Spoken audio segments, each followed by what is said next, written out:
Okay, so this short little tutorial today is about using up like text paper scraps. As you can see, I'm going to keep relatively small pieces. So here's a couple of examples. Basically, it's going to be using a collage of scrap pieces at the back and then a fussy cut image on top. Here's one in action in an actual journal. As you can see, I've sewn around the edges of that one and sewn around these two, but the one I'm going to make today, I'm not going to sew around it. Okay, so I tend to use pieces of literally old cereal box for these. I tend to collage on the paler bit, then on the darker bit I tend to put down a piece of paper for writing on the journal card when I'm done. This I think is a bit of dyed watercolour paper, just because some of those colours are quite bold and can come through.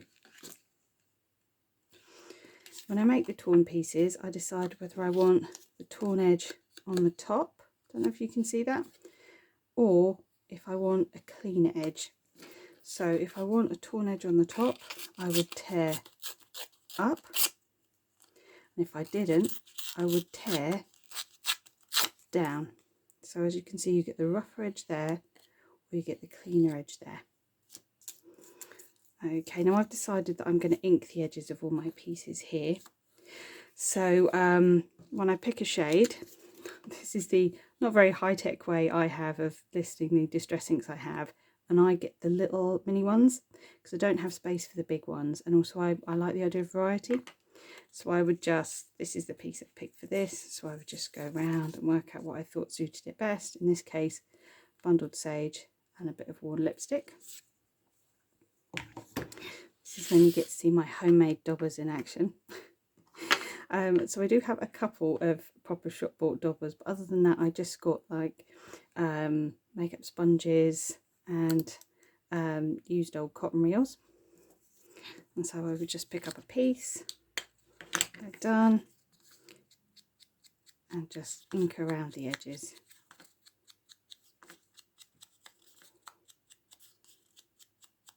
And it doesn't take very long to do, as you can see. So what I've done is I've done a lot of this one, and now I just need to finish it off. And what I tend to do is I tend to have an overlap, so that when I cut it, I haven't put it immediately to the so flush that if I do cut it, I might lose some of the details. So I like to have a nice little border there, so I've got plenty to work with. How you layer it if you've only used one dauber, I mean in this one I just use black. Then it's entirely up to you how you do the colours. I'm using Yoo-hoo. I find that, well, my experience of Brit Stick is that it doesn't last very long. It's got a very short sticking life, and if I were to use it, I find that things start to peel off within sometimes just a month. And when they peel off, it seems to just go all at once. No like gradual, oh well, little bits and pieces here and there. It just all goes. So that's why I prefer to use a stronger glue. You could use a wet glue, but you would get more wrinkling.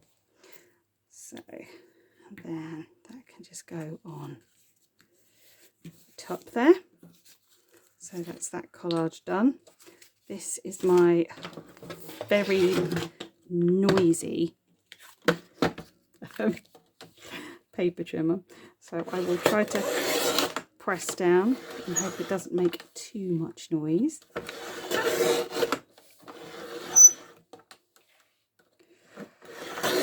Now if you're an exact measurer, you can obviously do exact measurements here. I'm just doing it more by eye. And I don't want to sew it, but I do want to do something with it, so I'm going to use my corner chomper just to give it a little bit of extra, yeah, just a little bit of something else really. And also I love a curved corner. Now what I'd like to do here is I would like to finish it off with some of this, but I think what I'm going to do is I'm going to do the corners in one colour and then the rest in another colour, just to keep in touch with that little bit of mingled colour. And there you go. So that has used up some of my text scraps. It's given me a nice little writing card.